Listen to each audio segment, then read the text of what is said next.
السلام علیکم ورحمۃ اللہ وبرکاتہ۔ میں پردیس میں تھا۔ ہر دوسرے دن میری اماں کا فون آ جاتا اور وہ بتاتی کہ بازار جانے کے بہانے میری بیوی غیر مردوں سے ملنے جاتی ہے۔ یہ سن کر میں حد سے زیادہ پریشان ہو چکا تھا۔ پھر جب میرا صبر ختم ہوا تو میں وطن واپس لوٹ آیا تاکہ اپنی بیوی سے بے وفائی کی وجہ پوچھ سکوں، لیکن جیسے ہی میں گھر میں داخل ہوا تو یہ دیکھ کر میرے ہوش اڑ گئے کہ رات کے 2 بجے میرا بہنوئی میری بیوی کے ساتھ میرے ہی کمرے میں۔ اماں کی بات سن کر میں اپنا سر پکڑ کر بیٹھ گیا تھا۔ ابھی مجھے پردیس آئے ہوئے 2 مہینے بھی نہیں گزرے تھے اور اماں مستقل مجھے فون کر کے ایک ہی بات کہہ رہی تھیں کہ میری بیوی میرے پیچھے عجیب حرکتیں کر رہی ہے۔ شروع میں تو میں نے اماں کی باتوں کو نظر انداز کیا، لیکن اب اماں کی باتوں نے شدت پکڑ لی تھی۔ روز ایک ہی بات کا تذکرہ کرتی تھیں کہ میری بیوی دوپہر ہوتے ہی گھر سے نکل جاتی ہے اور شام کو گھر لوٹتی ہے۔ بازار جانے کے بہانے نہ جانے وہ کہاں جاتی ہے۔ شروع میں مجھے لگا کہ میری بیوی اپنے میکے جاتی ہوگی، ہو سکتا ہے میرے پیچھے اسے تنہائی کا احساس ہوتا ہو، لیکن اب تو اماں کی باتوں نے دوسرا رخ اختیار کر لیا تھا۔ کبھی وہ کہتی تیری بیوی رات کو چھپ کر چھت پر چلی جاتی ہے، کبھی بتاتی کہ وہ چھپ کر فون پر بات کرتی ہے، لیکن میں ان مردوں میں سے نہیں تھا جو یک طرفہ بات کا اعتبار کر لیں۔ اس لیے جب کچھ دنوں تک یہی معمول رہا اور میرے لیے اماں کی بات کو نظر انداز کرنا مشکل ہوا تو میں نے سوچا کہ سیدھا میں فائزہ سے سوال پوچھ لوں اور مجھے پتہ چل جائے کہ آخر چل کیا رہا ہے۔ اور پھر جب اس دن میری بیوی کا فون آیا تو میں نے اس سے پوچھا کہ تم روز میکے جاتی ہو کیا؟ میری بات سن کر وہ حیران ہوئی، کہنے لگی نہیں، مجھے تو میکے گئے ہوئے عرصہ ہو گیا، نہ میں میکے جاتی ہوں نہ فون کرتی ہوں۔ آپ کو تو پتہ ہے کہ میرے بھائی نے کس بوجھ کی طرح مجھے اتار پھینکا تھا، پھر بھلا میں وہاں کیوں جاؤں گی؟ فائزہ نے صاف لفظوں میں انکار کر دیا۔ تو میں اور بھی حیران ہوا کہ اگر وہ میکے نہیں جاتی تو پھر روزانہ کہاں جاتی ہے؟ یہ تو میں بھی جانتا تھا کہ اس کے بھائی بھابھی اسے نہ ہی زیادہ پسند کرتے تھے اور نہ ہی برداشت کر سکتے تھے۔ انہوں نے واقعی اسے کسی بوجھ کی طرح فائزہ کو میرے ساتھ رخصت کیا تھا۔ اس لیے میں سیدھی طرح سوال کیا کہ پھر تم دوپہر کو کہاں جاتی ہو؟ میری بات سن کر وہ چونکی اور کہنے لگی میں تو کہیں نہیں جاتی، میں کہاں جاؤں گی، سارا وقت آپ کے گھر میں رہتی ہوں، آپ کے گھر والوں کی خدمت کرتی ہوں، آپ کے پیچھے انہیں مفت کی نوکرانی جو مل گئی۔ یہ کہہ کر وہ رونے لگی اور پھر میری بہن کی برائیاں کرنے لگی۔ وہ میری شادی شدہ بہن کے حوالے سے بہت زیادہ نالاں تھی، کہنے لگی ہر دوسرے دن آپ کی بہن نہ کر بیٹھ جاتی ہے اور مجھے مفت کی نوکرانی سمجھ لیتی ہے۔ اس کے اور اس کے شوہر کی خدمتیں کرتے میں تنگ آ گئی ہوں۔ میں نے بیوی نے اس بات کا سرے سے ہی انکار کر دیا کہ وہ دوپہر کو کہیں جاتی ہے، جبکہ اماں اب بھی بضد تھیں کہ میری بیوی میرے پیچھے کسی کے ساتھ چکر چلا رہی ہے، اور یہ وہ بات تھی جو مجھ جیسے مرد کی انا پر ایک کاری ضرب تھی۔ پھر اگلے دن اماں کا فون آیا تو وہ پھر وہی بات دہرانے لگی کہ تیری بیوی رات کے اندھیرے میں چھت پر گئی تھی، نہ جانے کس سے باتیں کر رہی تھی۔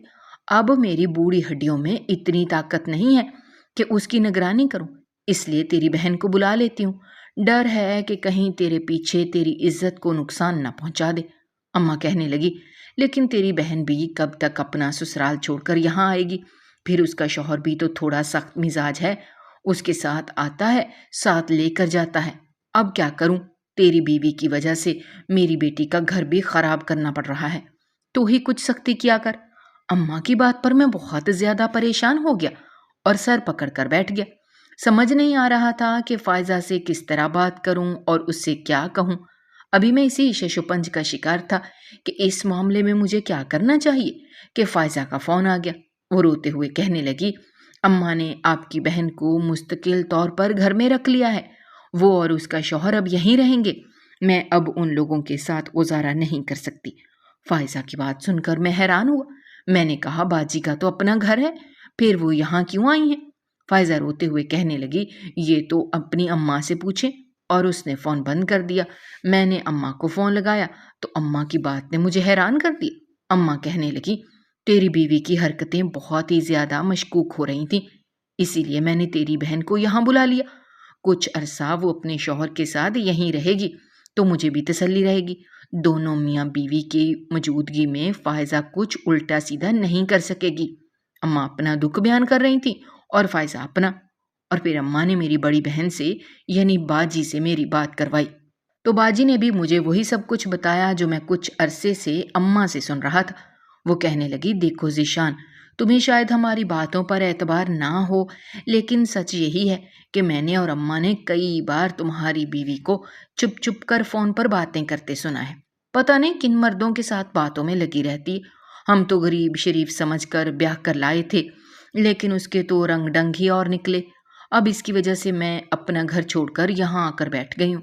تمہارے دولہا بھائی نے بھی کئی بار یہ بات بتائی ہے کہ انہوں نے فائزہ کو بازار میں غیر مرد کے ساتھ دیکھا ہے۔ شروع میں تو ہم نے فراز کی بات کو جھٹلا دیا کہ غیر مرد کے ساتھ دیکھا ہے، کہ کیا کریں، عزت کا سوال تھا، لیکن کوئی بھی بات کہاں تک چھپ سکتی ہے۔ اب تو فراز کو اس بات کا یقین ہو چلا ہے کہ فائزہ کا کردار بالکل بھی ٹھیک نہیں۔ اب تمہارے دولہا بھائی کے سامنے مجھے شرمندہ ہونا پڑتا ہے، اس لیے میں خود یہیں آ کر بیٹھ گئی ہوں۔ کیا کروں، بھائی کی عزت کا جو خیال ہے۔ مجھے تو ڈر لگتا ہے کہ کہیں تمہارے پیچھے یہ اپنا منہ نہ کالا کروا بیٹھے۔ یہ کہہ کر باجی آنسو بہانے لگی، کہنے لگی، تمہاری بیوی کی کرتوتوں کی وجہ سے میری شادی شدہ زندگی پر بھی اثر پڑ رہا ہے، اس لیے میں نے یہ فیصلہ کیا کہ خود یہاں اماں کے پاس آ کر رہوں گی، لیکن تمہاری بیوی کا اس بات پر بڑا منہ بن رہا ہے، اور کیوں نہ بنے گا، آخر کو ہماری موجودگی میں وہ کچھ غلط تو نہیں کر سکتی، اسی لیے اسے ہمارا یہاں آنا بالکل پسند نہیں۔ روز کچھ نہ کچھ ایسا کرتی ہے کہ کسی طرح میں واپس چلی جاؤں، لیکن میں بھی واپس نہیں جاؤں گی۔ میں نے باجی سے کہا، یہ گھر آپ کا بھی ہے، آپ بے فکر ہو کر یہاں رہیں، بلکہ آپ کے ہونے سے مجھے تسلی رہے گی۔ میری بات سن کر باجی مسکرا دی، مجھے دعائیں دینے لگی۔ کچھ دیر کی باتوں کے بعد میں نے فون رکھ دیا، لیکن میرے دل میں ایک آگ سی بھڑک اٹھی تھی۔ اپنی بیوی کے بارے میں یہ سب کچھ سننے کے بعد مجھے ایسا لگ رہا تھا جیسے میری جان نکل جائے گی۔ میں جس کی خاطر پردیس میں بیٹھا تھا، جس کے مستقبل کے لیے میں اپنی جوانی کو جھونک رہا تھا، وہ میرے پیچھے غیر مردوں کے ساتھ تعلق بنائے ہوئے تھے۔ یہ بات ناقابل برداشت تھی۔ میں اس قدر غصے میں تھا کہ میں نے نہ ہی فائزہ کو فون کیا، نہ ہی اس سے بات کی۔ 2 دن تک اس کا بھی فون نہ آیا تو مجھے اماں اور بہن کی بات پر مزید یقین آ گیا کہ میری بیوی کی زندگی میں شاید سچ میں ہی کوئی آ گیا ہے، جس کے ہوتے ہوئے اسے میری کمی کا احساس بھی نہیں ہو رہا۔ پھر تیسرے دن اس نے مجھے فون کیا۔ میں نے سرسری سی انداز میں اس سے بات شروع کی۔ مجھے لگا تھا کہ وہ مجھ سے شکوہ کرے گی کہ میں نے 2 دن تک اسے فون کیوں نہیں کیا، اس سے بات کیوں نہیں کی، لیکن ایسا کچھ بھی نہیں ہوا، بلکہ فائزہ نے وہیں سے بات شروع کی تھی کہ باجی کی موجودگی میں وہ پریشان ہو رہی ہے، باجی اسے بہت زیادہ تنگ کرتی ہیں۔ ساتھ ساتھ وہ فراز بھائی کی برائیاں بھی کر رہی تھی، کہہ رہی تھی کہ تمہارا بہنوئی بہت ہی عجیب آدمی ہے، ہر وقت مجھ پر نظر رکھتا ہے، ایک غیر مرد کی موجودگی میں گھر میں کام کاج کرنا میرے لیے بڑا ہی مشکل ہو جاتا ہے۔ فائزہ کی باتیں سن کر میرے تن بدن میں آگ لگ گئی تھی۔ وہ میری بہن اور بہنوئی کی برائیوں میں مصروف تھی، اسے میرا اچھا خاصا بہنوئی بد کردار نظر آ رہا تھا، جبکہ میں نے تو کبھی اپنے بہنوئی کے بارے میں ایسی کوئی خامی نہیں دیکھی تھی، نہ سنی تھی۔ میں نے فائزہ سے غصے میں کہا، خبردار جو آج کے بعد فراز بھائی کے بارے میں ایک لفظ بھی کہا، وہ بہت ہی اچھے آدمی ہیں، میری بہن کے شوہر ہیں، میری بہن میری ماں کی خدمت کرنے کے لیے آئی ہے، کیونکہ تم سے تو یہ سب ہوتا نہیں، تمہیں آوارہ گردیوں سے فرصت ہی کب ہے جو تم میری ماں کا خیال رکھو۔ یہ کہہ کر میں نے فون بند کر دیا اور فائزہ کی ایک نہ سنی۔ میرے دل میں انگارے جل اٹھے تھے۔ فائزہ نے دوبارہ مجھے فون کیا تھا، لیکن پھر میں نے فون نہ اٹھایا۔ دن پہ دن گزرتے چلے گئے اور میرے اور فائزہ کے درمیان دوریاں آ گئیں۔ میں اس سے بات کرنا ہی نہیں چاہتا تھا، کیونکہ روز روز میری بہن اور اماں مجھے بتاتی تھی کہ فائزہ کہیں نہ کہیں چھپ چھپا کر فون پر باتیں کرنے سے باز نہیں آ رہی، اور یہی بات میرے دل میں اس کے لیے نفرت پیدا کر گئی تھی۔ جب 2 مہینے اسی طرح گزر گئے تو میرا دل اپنی نوکری سے بھی اچاٹ ہو گیا، جس کی خاطر میں سب کچھ چھوڑ چھاڑ کر 7 سمندر پار آیا تھا۔ جب وہی میری نہیں تو پھر میں یہاں کیوں رہتا؟ اسی لیے بنا کسی کو بتائے میں نے اپنی نوکری سے استعفیٰ دیا اور واپس پاکستان پہنچ گیا۔ میری رات کی فلائٹ تھی۔ میں نے اماں اور بہنوں کو بھی نہیں بتایا تھا کہ میں پاکستان واپس آ رہا ہوں، کیونکہ میں چاہتا تھا کہ فائزہ کے سر پر پہنچ کر اس سے اس بے وفائی کی وجہ طلب کروں۔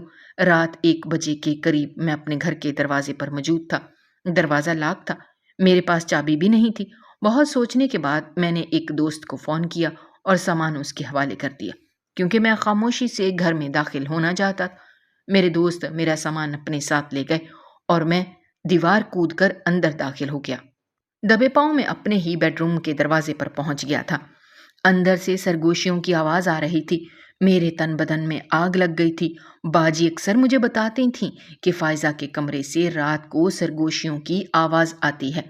کبھی میں ان کی بات کا اعتبار کر لیتا تو کبھی ہرگز مجھے یقین نہ آتا کہ میری بیوی مجھے اتنا بڑا دھوکہ دے سکتی ہے۔ لیکن اب تو میں نے یہ سرگوشیاں خود سن لی تھیں۔ میں جاننا چاہتا تھا کہ رات کی تاریکی میں وہ کس سے باتیں کرتی ہے، اسی لیے میں نے آہستگی سے کمرے کا دروازہ کھولا۔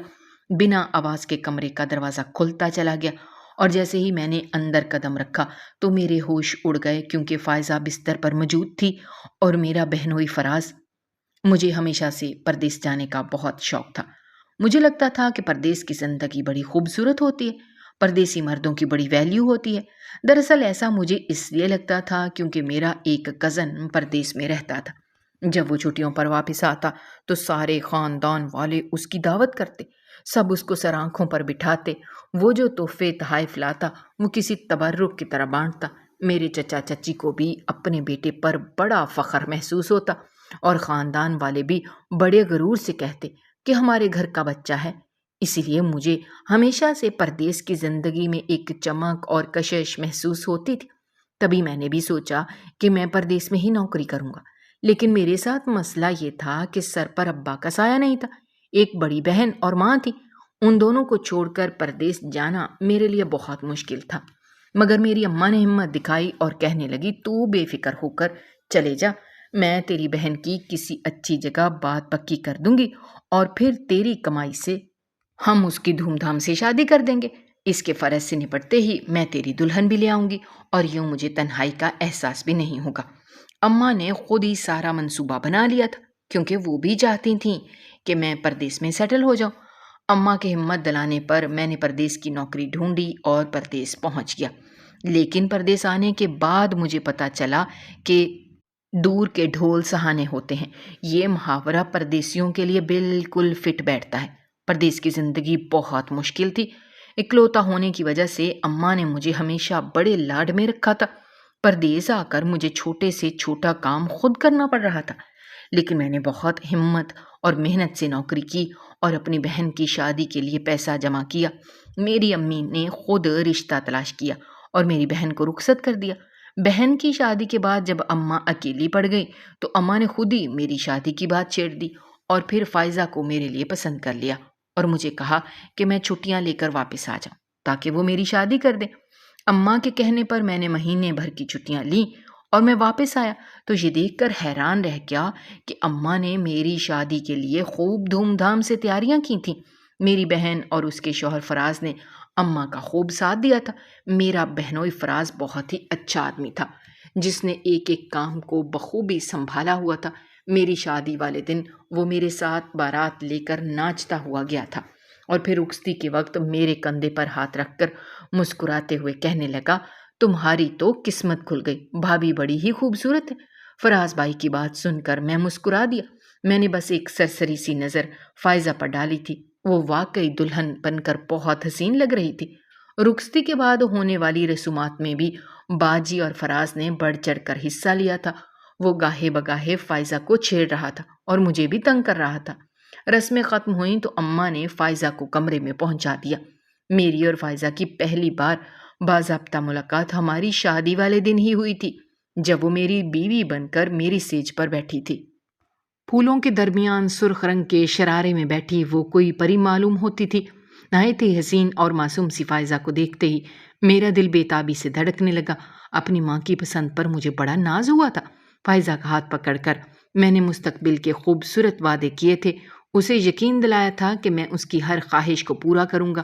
میری بات سن کر اس کی آنکھوں میں آنسو آ گئے تھے۔ وہ ایک یتیم لڑکی تھی جس کے سر پر ماں باپ کا سایہ نہیں تھا اور اس کے بھائی بھابھی نے بھی بس اسے بوجھ کی طرح رخصت کیا تھا، اور یہ بات فائزہ نے مجھے شادی کی رات ہی بتا دی تھی کہ اب وہ کبھی اپنے میکے نہیں جائے گی۔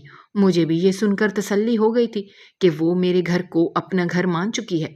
پھر مجھے یہ بھی یقین تھا کہ وہ میری ماں کا خوب خیال رکھے گی، کیونکہ اس کی اپنی ماں حیات نہیں ہے اور اسی یقین اور بھروسے کے سہارے میں نے اس کے ساتھ اپنی شادی شدہ زندگی کی شروعات کر دی۔ فائزہ بہت سیدھی سادی اور پیاری سی لڑکی تھی۔ میں نے اس کے ساتھ 20 دن گزارے اور میں پردیس واپس لوٹ آیا۔ لیکن پردیس آنے کے کچھ دنوں بعد مجھے اماں اور بہن سے جو کچھ فائزہ کے بارے میں سننے کو ملا وہ چونکا دینے کے لیے کافی تھا۔ بظاہر معصوم اور سیدھی سادی نظر آنے والی فائزہ نے میرے پردیس آنے کے کچھ دنوں بعد ہی اپنے اصل رنگ ڈھنگ دکھا دیے تھے۔ اماں سے مجھے یہ پتہ چلنے لگا تھا کہ وہ بازار جانے کے بہانے غیر مردوں سے ملنے لگی ہے۔ اماں کو یہ بات کچھ پڑوس کی عورتوں نے بتائی تھی۔ پھر دھیرے دھیرے باجی سے بھی یہی سب کچھ پتہ چلنے لگا۔ میں نے شادی کے بعد فائزہ کا علیحدہ سے اکاؤنٹ کھلوایا تھا جس میں میں اس کے لیے خاطر خواہ رقم ہر مہینے بھیجا کرتا تھا تاکہ اسے میری اماں کے آگے ہاتھ نہ پھیلانا پڑے، اور اماں کا کہنا تھا کہ اسی وجہ سے ہی وہ بار بار بازار کے چکر کاٹتی ہے کیونکہ اس کے پاس پیسے ہیں اور اماں اسے روک نہیں سکتی۔ اماں کے کہنے پر میں نے اس کے اکاؤنٹ میں پیسے بھیجنے بند کر دیے تھے، بلکہ اس کے حصے کے ویسے بھی اماں کو ہی بھیجا کرتا تھا اور کہتا کہ آپ خود ہی سوچ سمجھ کر اسے دے دیا کریں۔ مجھے لگا تھا کہ ایسا کرنے سے شاید اس کے بازار کے چکر ختم ہو جائیں گے۔ میں چاہتا تھا کہ مستقبل کے لیے اچھی خاصی رقم جمع کر لوں تاکہ فائزہ اور میں اچھی زندگی گزار سکیں اور پھر میں واپس لوٹ آؤں۔ تب تک مجھے کسی نہ کسی طرح فائزہ کے مسئلے کو نپٹانا تھا۔ لیکن پھر اماں نے بتایا کہ وہ غیر مردوں سے فون پر باتوں میں لگی رہتی ہے اور اماں اس کا موبائل فون واپس لینا چاہتی ہیں۔ یہ سن کر جیسے میرا دل بند ہونے لگا تھا۔ میں نے اسے پردیس آنے سے پہلے نیا فون گفٹ کیا تھا تاکہ وہ جب چاہے مجھے فون کر سکے، لیکن یہ سننے کے بعد میں نے اماں سے کہا کہ آپ اس کا فون واپس لے لیں۔ پھر فائزہ کے پاس فون نہ رہا۔ گھر کے فون پر ہی میں اس سے فون کر لیا کرتا تھا۔ لیکن بات یہیں ختم نہیں ہوئی تھی۔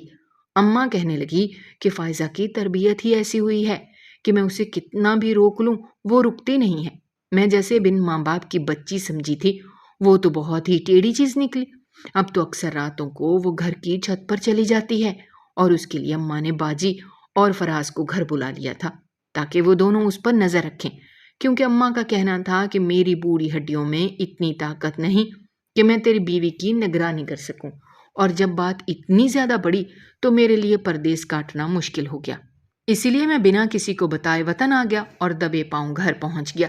لیکن رات کے 2 بجے اپنی بیوی کے کمرے میں اس کے ساتھ فراز کو دیکھ کر میرے ہوش اڑ گئے تھے۔ میں پھٹی پھٹی آنکھوں سے ان دونوں کو دیکھتے اندر داخل ہوا اور میں نے فراز بھائی کو گریبان سے پکڑ لیا۔ غصے سے میرا برا حال تھا۔ فائزہ کونے میں سہمی ہوئی رو رہی تھی۔ مجھے دیکھ کر وہ بالکل ہی حیران رہ گئی تھی۔ میں نے فراز بھائی کو مارنا شروع کر دیا۔ شور شرابے پر باجی اور اماں چلی آئی تھیں اور مجھے اور فراز کو گتھم گتھا دیکھ کر وہ دونوں ہی چیخنے چلانے لگی تھیں۔ باجی مجھے روک رہی تھی، کہہ رہی تھی ذیشان تیرا دماغ خراب ہے، بہنوئی پر ہاتھ اٹھاتا ہے تو اچانک کیسے آ گیا؟ یقیناً اس فائزہ نے تیرے کان بھرے ہوں گے، اسے تو میرا شوہر ایک آنکھ نہیں باتا، ہمیں یہاں سے نکالنے کے لیے یہ تجھ سے جھوٹی باتیں کرتی ہے، تو نے اس کی باتوں پر اعتبار کر لیا؟ باجی خود سے بہت کچھ کہہ رہی تھی۔ کافی دیر بعد جا کر میرا جنون ختم ہوا تو میں نے فراز بھائی کو ایک طرف پھینکا اور پیچھے ہٹتے ہوئے کہا، مجھ سے فائزہ نے کچھ نہیں کہا، میں نے سب کچھ اپنی آنکھوں سے دیکھا ہے اور اپنے کانوں سے سنا ہے۔ یہ میری بیوی کو ڈرا دھمکا رہے تھے، اسے بلیک میل کر رہے تھے کہ اگر وہ فراز بھائی کو خوش نہیں کرے گی تو فراز بھائی اسے طلاق دلوا دیں گے، وہ مجھے فائزہ کے خلاف کر دیں گے، اور فائزہ ڈری سہمی سی ان سے معافیاں مانگ رہی تھی، اپنی عزت کی دہائیاں کر رہی تھی۔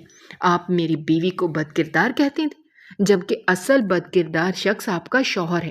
میری بات سن کر باجی کے ہوش اڑ گئے۔ وہ کہنے لگی، تمہیں غلط فہمی ہوئی ہے، فراز فائزہ پر نظر رکھتے تھے، فراز نے ہی ہمیں بتایا تھا کہ وہ بازار میں غیر مردوں سے ملتی ہے، چھت پر بھی اس سے ملنے آدمی آتے ہیں۔ فراز کو کچھ باتیں پڑوسیوں نے بتائی تھیں اور کچھ فراز نے خود اپنی آنکھوں سے دیکھی تھی۔ میں نے انکار میں سر ہلایا اور کہا، یہ سب جھوٹ ہے، فراز کی اپنی نیت خراب تھی، اس نے فائزہ کو تنہا پا کر اس پر حملہ کرنا چاہا، اس کی عزت لوٹنی چاہی، اور جب بات نہ بنی تو وہ آپ لوگوں کے ذریعے فائزہ کو میرے سامنے بد کردار ٹھہرانے لگا۔ میں بھی اپنی بیوی سے بدگمان ہو گیا تھا، اسی لیے فائزہ کو ڈر تھا کہ کہیں میں اسے طلاق نہ دے دوں۔ اس کے اس ڈر کا فراز بھائی نے خوب فائدہ اٹھایا۔ خدا کا شکر ہے کہ میں صحیح وقت پر آ گیا اور میں نے اپنی آنکھوں سے سب کچھ دیکھ لیا، ورنہ نہ جانے یہ میری بیوی کے ساتھ کس حد تک گر جاتے۔ فراز بھائی نے تو فائزہ کو برباد کرنے میں کوئی کسر نہیں چھوڑی تھی باجی۔ لیکن کیا آپ کو اپنے شوہر کی اصلیت نظر نہیں آئی؟ کیا آپ کو سمجھ نہیں آیا کہ کون قصوروار ہے اور کون بے قصور؟ آپ نے اور اماں نے مل کر فائزہ کا جینا مزید دوبر کر دیا۔ وہ ایک یتیم لڑکی تھی، کم سے کم اس بات کا احساس کر لیتے۔ لیکن آپ لوگوں نے تو فراز بھائی پر اندھا اعتماد کیا، اور اب آپ لوگوں سے زیادہ غلطی تو میری ہے۔ میں نے اپنی بیوی کو سمجھنے کے بجائے سنی سنائی باتوں پر یقین کر لیا۔